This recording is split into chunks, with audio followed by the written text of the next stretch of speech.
Hi, everyone. This is Karen welcoming you to our next mini mindful moment. This is number 17. And our topic for today is how do I deal with the crazy coworker who doesn't like me? And that could be a crazy coworker, it could be a crazy family member, whatever, whatever it is that has you feeling crazy. So let's go ahead. I've got some, of course, some slides to share with you to give you some background information about this topic that will help make the mindfulness practice make more sense for you. I know for me, as a technically minded people, I work with technically minded people. I like to know the why before I do the how. So hopefully this is helpful for you. And of course, always let me know what is or isn't helpful. So again, today's mindfulness practice is how do I deal with the crazy coworker who doesn't like me? I am Karen Tax, and I'm an executive coach and business consultant. And I focus on leadership, culture, and strategy. With my IMX approach, I guide leaders at all levels of organizations. I don't know if I've shared this with y'all. I almost got fired at one company. This was in the 90s, this is way back, for saying that everybody's a leader in the organization. The head of HR of the company did not like that. So that goes to show how much things have changed since then in a good way. Leaders at all levels to discover their inner power, wielding healthy power is how I think about it. As a result, the clients that I work with gain confidence in their value, their ability to create value, new opportunities, earn more. I had a client last week who landed at a $150 million deal. Wow. That was so exciting to talk with her about. She was over the moon. And to also navigate complex and demanding situations. So, all of this while creating agile work environments where everyone can win. So, one of the ways I do all of this is with mindfulness practices. And my throat's a little sore. I'm going to take a sip. So, mindfulness practices to develop leadership and skills to help you and other people deal with crazy behavior. Goodness. So, to know how to deal with a crazy coworker, you need to know, take a look at what kind of crazy we're talking about. So, traditional suggestions, and I did a search on this. It was kind of whatever topic I'm doing, I do an internet search on it. And some of the suggestions that I saw for dealing with crazy or a toxic person included things like rise above it, use emotional detachment, or just make sure you don't take it personally. But these kinds of suggestions are a part of a pattern of behavior that can create toleration of unacceptable behavior, less engagement while you're trying to get work done, and an inability to deal with conflict. It's kind of like let's just shove crazy into a corner and don't try to make it better or don't try to learn from it. So understanding what kind of crazy we're actually dealing with is a key to be able to respond in a way that actually helps improve the situation. So I would love for you to let me know what your questions are about this topic in the live chat. Let me actually turn this so I can see yes. So I can see you. Please put your questions and comments out there as I'm going through this to let me know. Or of course, you can always do it in the recording later in the comments section. So I started diving deeper, really going into this topic of crazy, what crazy actually means. When my sister got upset with me because of a decision that I had made that she discovered about from somebody else, not through me, she heard through another person, and she felt betrayed that I didn't tell her. My thinking was that this was a personal and private situation, and this wasn't territory that she and I had ever talked about before. And I wasn't sure she could understand what decisions I was making. So I told her, I said, I wasn't ready to talk with you about this. And I actually went back and I looked at the text messages, her response. She was very honest with me, which I actually appreciated her honesty. She said, "Fuck you for thinking that I wouldn't understand." And it's like, well, you're kind of showing me that you're not understanding. So I'm sorry. And this is where I was. Her response to me saying this was she said that I was poison, literally. She said that in a comment, and we went from being having quite a loving relationship. When I tried to get the situation moving forward where we could talk, I did a like, let's chat about this. This was 2 years after this had happened. She let me know that she abhorred me, which was, really hurtful and confusing. And frankly, I thought she was crazy. Like, who stays that mad about that kind of situation for that long? So I promise I will get to how this relates to work very, very shortly. And what I eventually realized is that with this situation with my sister, is that it tapped into feelings that she had never dealt with. And these feelings actually didn't have anything to do with me. They were feelings that were, I mean, if you think about it this way, feelings are something that we carry with us, that are in us because of choices that we've made, because of how and what we've experienced in our life. Sometimes it's childhood trauma, sometimes not. I don't actually know what caused the feelings that my sister had because it's not my life. But what I do know is that our interaction opened up a well of pain in my sister that she was not prepared to deal with. So I was indeed poison to her. And I share this story because I think what yeah, when it comes to crazy, everyone is right. What we think of as crazy in others is a projection of our beliefs and our stories, experiences, and emotions. And from my perspective, I was right, am right. From her perspective, she is right. And we each have to decide what's right for us. So I want to dive a little deeper into crazy so that we know how to deal with it in ways that make the situation better. And so it's important to know where to draw the line between behavior that's okay in your workplace, or it could be in your family, and behavior that is not, so that we know how to deal with crazy in optimal ways. And we must be able to have conversations about what's okay and what's not okay. And that's why in the workplace where we need to have agreement about this, it's a great place to practice. We don't always learn how to do this in our families, but workplaces, we kind of have to learn how to do it. So making assumptions is a recipe for disaster, especially for leaders who are setting the context. And making people bad and wrong for not being in agreement about what is needed is also a recipe for disaster. So, part of diversity work and making sure the workplace is fair and equitable for many diverse people is making these kinds of assumptions explicit. And each workplace is going to be different depending on what it is you're trying to achieve, what this okay, not okay is gonna look like for you. It needs to serve your purposes.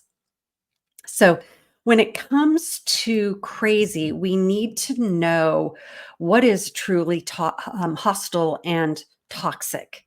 Like, where is it that we go over the line into something that really truly is toxic? So, this slide here is from my Define Your True Self course, where we cover, and the situation with my sister is part of why I ended up creating this slide and really trying to understand where is the line here. So this shows the line between crazy, that is the kind of drama that we need to be able to learn from, So I call that opportunities, and crazy that goes over the line into true threats, like physical or emotional abuse that truly creates hostile work environments. And you can see the detail on this slide here. You can pause and read if you want on the recording. So, one of the biggest interpersonal challenges I see people at work and in families facing is thinking of human qualities like having feelings and having big feelings, like having limits, boundaries, like I can do this, I can't do that. If you want me to keep being generous, I have these limits. Having wants. This is normal human, a normal part of being human, and being uncomfortable. We think of these human qualities as crazy, or maybe politely what we might call unpleasant, right? So we ignore this stuff. We silently judge it as bad behavior. This is oh so typical, especially in our families when we haven't learned how to deal with this stuff. So when behavior makes us uncomfortable and we call it crazy or bad, this is what's really going on here is a fear-based habit that is about us, not the person we're calling crazy. It's our feelings, it's our discomfort. So, whoops, my hands are flying today. The challenge is that having feelings and limits and wants and having discomfort, all of this is really normal, very normal, healthy human behavior. Most people are simply not skilled at dealing with these behaviors. And then we collectively, as a family or as an organization, make it difficult to simply be human and experience the gifts of being human. So when people blurt out being human after having had enough of nowhere to go with their energy, we call that crazy. Think of all the mental health issues that we have, the depression, the anxiety, the loneliness, the high blood pressure, the way it affects our bodies, right? These are all byproducts of this stuffing. So, experiencing our humanity as a gift requires conscious compassion from a loving community, loving around us. So, said another way, crazy behavior is often simply energy moving within a living system, like a workplace or a family that's gotten jammed up. So, like on the left, there's that stream that's flowing. On the right, it's a geyser going off because it's been under pressure and it's releasing the emotions. I always think of emotions as water. I associate with the water element. And so this geyser of emotions coming out in interesting and reactive ways is a sign that there has been suppression. So one of the tenets of organization development is that behavior is rarely solely caused by an individual. Systems shape individual behaviors. That's why culture, leadership, strategy is so important because we're consciously cultivating the systems that shape this behavior. And interestingly, the opposite is true as well. Together, individuals ultimately create systems. So, understanding the dynamic between individuals and systems and any kind of group is critical to healthy functioning. And any kind of change within the system always starts with the individual first. Somebody that's willing to speak up when others are not. That's typically how it happens. Think of the women's suffrage movement. Everyone having access to the right to vote in the US. Somebody spoke up and ruffled some feathers to get that kind of stuff to happen. So, when we can be clear about the line between what's an opportunity to learn and what's a true threat, then we can be more confident and even bold when dealing with our crazy coworkers. It's like you can say, I'm ready to learn from this situation. And I know that I'm not in the behavior of or in the territory of a true threat. So it's my experience that when people learn to discern between when and who they are at their best and when they're experiencing normal human drama, and then when we can move into being curious about what's going on. And usually this takes some external support at first. What we thought of as crazy behavior can become some of the most important learning opportunities that we have. I think that there's so much potential here for discovering our capacity by going into this territory. So finally, it's also important to proactively cultivate your culture, like this picture of my garden, whether in an organization or whether in our families, that calls out people's best. And that's a decision that you ultimately make. I want to show up in a way that calls out your best. Am I behaving in a way that allows you to be your best so that we can have the capacity and the psychological safety to learn that's needed to learn from drama? So, this culture must include having a clear sense of who we are at our best, individually and collectively, and knowing what we're aiming for together. It's having that sense of, okay, we want to create whatever together. And your culture must also include clear boundaries, usually in the form of values, and a well-defined performance leadership process for a business that will help you navigate the line between what's acceptable and unacceptable behavior. And by unacceptable, I don't mean bad behavior. It's like this is behavior that we want or don't want to help serve what we're here to do together. So, bottom line, dealing with a crazy coworker doesn't who doesn't like you requires three things. The first thing is taking responsibility for how you're showing up. This is something that we go over and over again. The goal is to lead from your best and learn from drama.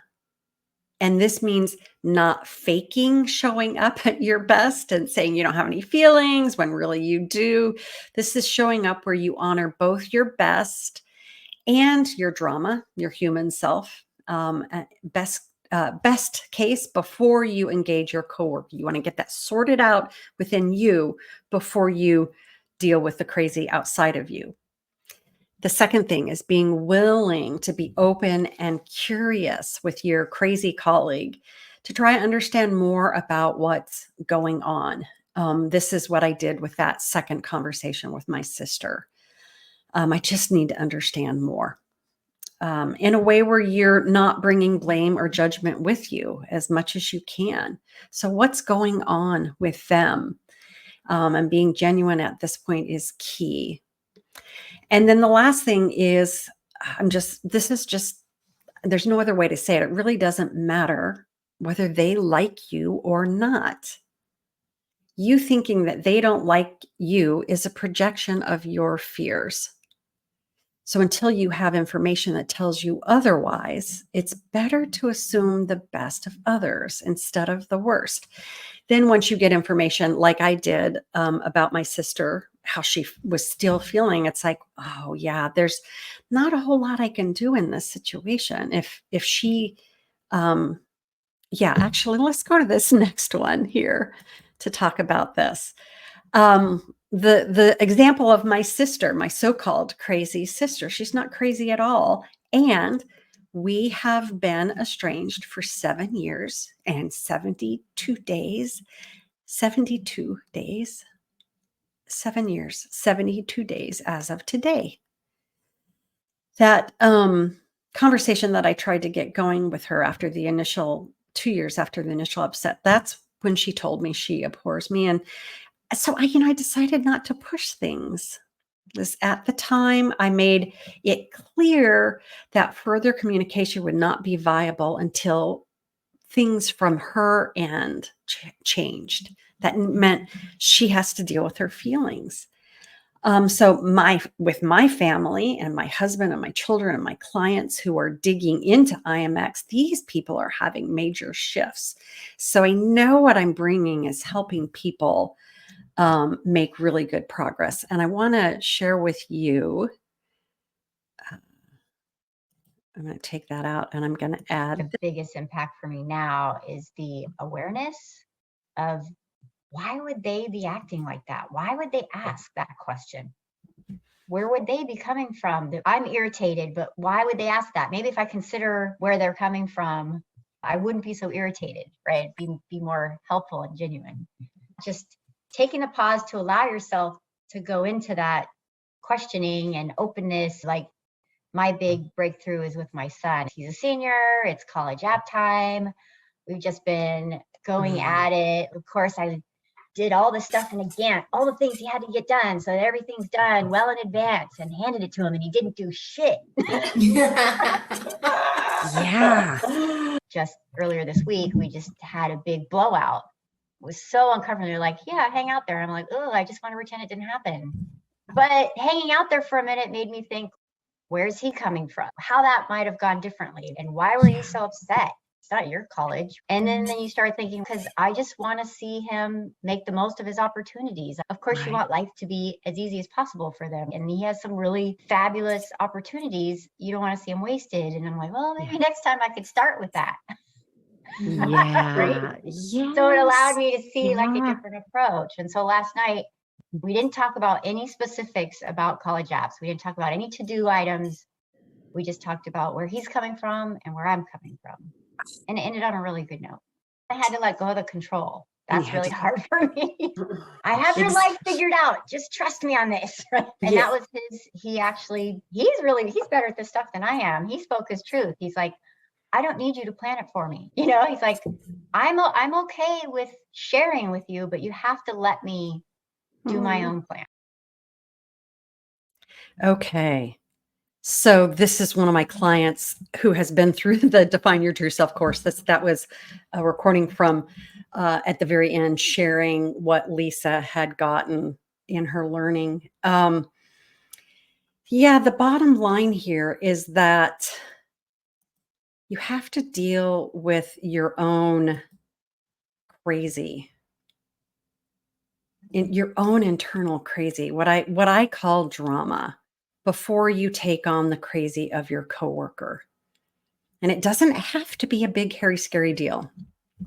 Learn what it feels like to be at your best and lead from there, and be willing to learn from drama, yours first and then others. And then you can show up with your open and curious self to the crazies and see how creative you can get. And you'll be amazed at what's possible when someone is willing to engage and learn with you. And if they're not there, like my sister has not been there, you get to deal with that.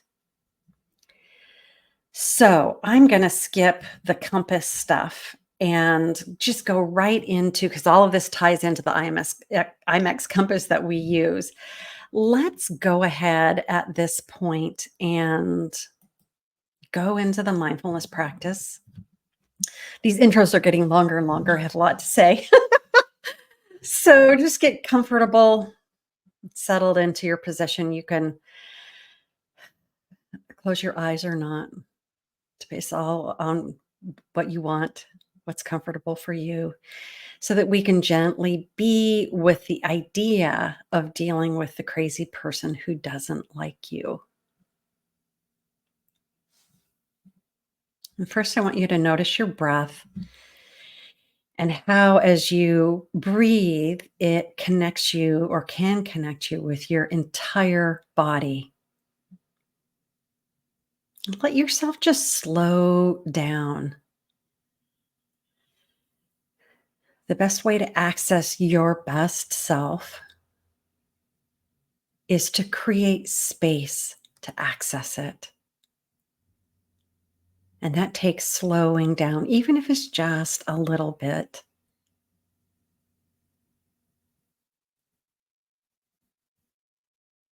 So, next, notice your energy. As you've noticed your breath, you can notice the energy of aliveness that's inside of you. And go ahead and let that energy drop down into the ground through the bottom of your feet so you can feel grounded. You personally need to feel safe to access your best self. It's just how your nervous system works. And being held by gravity and the earth and life, that's a signal to your nervous system that all is well. We're good here. So go ahead and notice your thoughts, how they can calm as you ground, maybe even just a little bit. And notice your feelings, any emotions, especially as you begin to think about whatever crazy thing you might be motivated to deal with. Notice the parts of you that feel good, the parts of your mind, your thoughts, your feelings, your body. Do a little check in here with your body. You can do a scan from head to toes.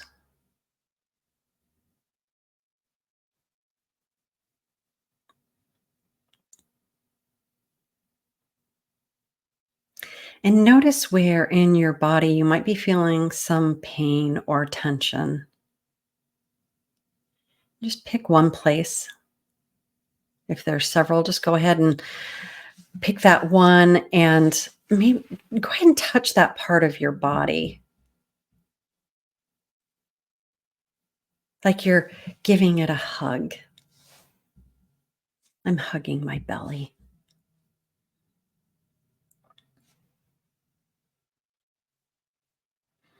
And now I want you to bring to mind a part of your body that feels good. My heart is feeling very open today. So good. It's feeling good, open, good, good, good. Now bring your attention back to the place where you were feeling tension. I'm in my belly. And now you can pendulate or flip back and forth between feeling good, like my heart, wherever that is for you, and feeling discomfort, belly. Just go back and forth, back and forth. This is pendulation. Best part, drama part. Best part, drama part.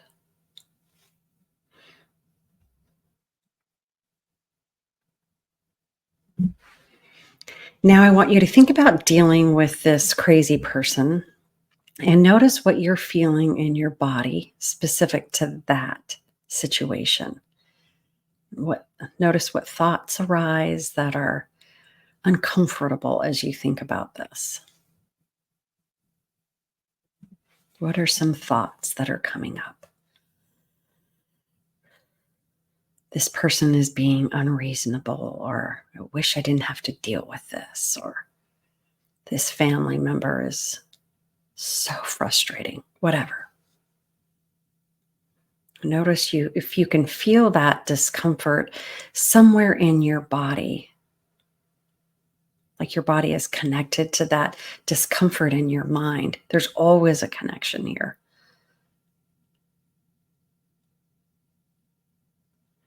Oftentimes, conflict can lead to digestive discomfort. So just pick one place if there are several again, and let's go ahead and touch that part of your body. Could be your lower back, it could be your shoulders, whatever. Just whatever you're noticing.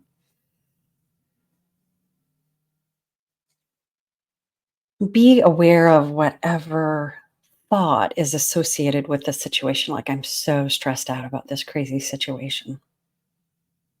Just notice your body, notice the thought. And now bring your attention to a part of your body again that feels good. Good, good, good. Your heart or wherever. And be aware of a thought that feels good, like it feels good to be alive, or there's always enough energy. A thought that is real and true for you.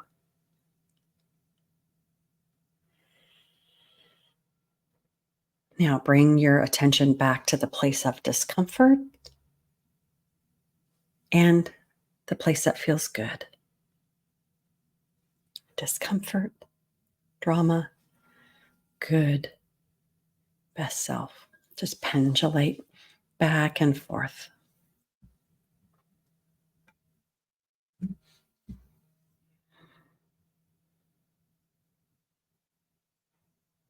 So, pendulation is one of many tools that you can use to orient yourself more so into your best self so that you can lead from your best. So allow yourself to really sink into, after pendulating, what it feels like to be coming from, to show up from your best. Let yourself feel what that feels like to be like standing in your best, feeling your best.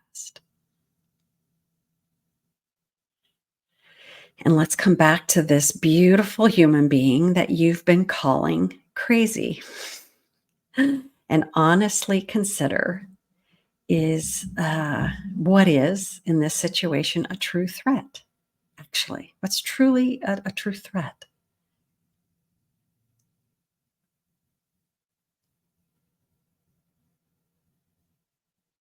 So, if you are in a position of power and authority in a family, that would be an original family member. In a business, it would be a um, someone higher up in the hierarchy. Frankly, you may be bringing threat to the situation. So you could be shutting it down. You could be refusing to engage. You could be, that's bringing threat to the situation and othering the other person, blaming them, judging them, out, making them an outcast. So be honest with yourself as you can about what you're bringing. Just take a deep breath as you're doing this. Nobody's bad or wrong here.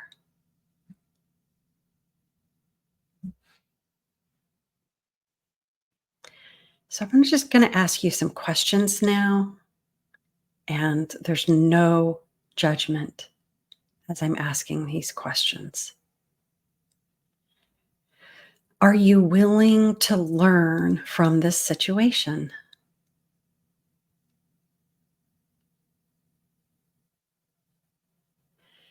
Are you willing to take responsibility for the part you've played in creating this situation?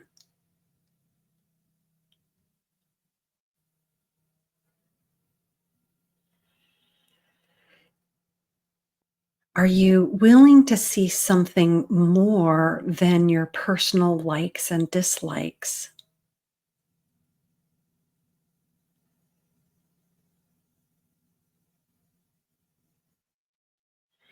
Are you willing to be curious with this person or this situation that you've been calling crazy?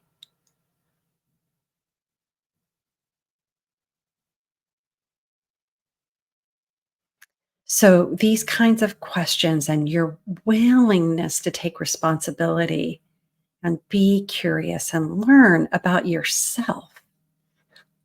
And then with others, this is how you create a psychologically safe environment.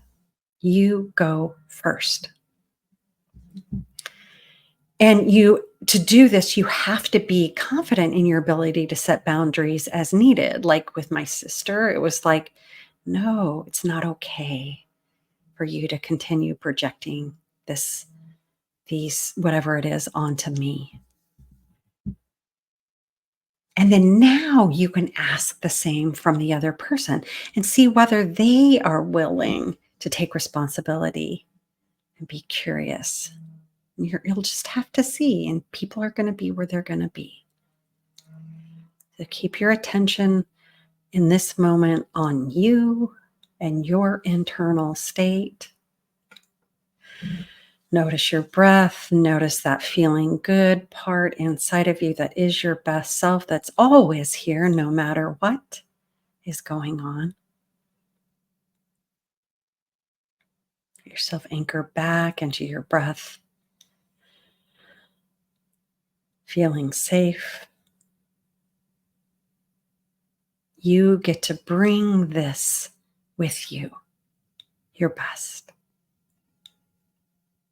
calling out the best in others.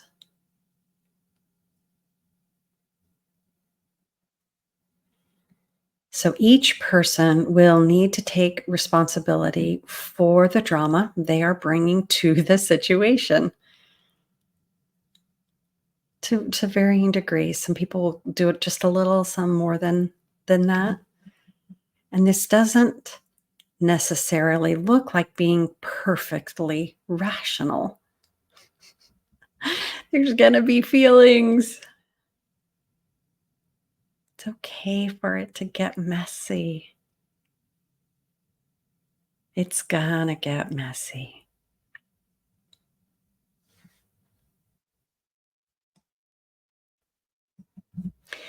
So I want you to know that you will continue to create patterns from past relationship experiences until you step out of the patterns that you're creating. And that doesn't mean that you or the other person are crazy. It just means that you're human.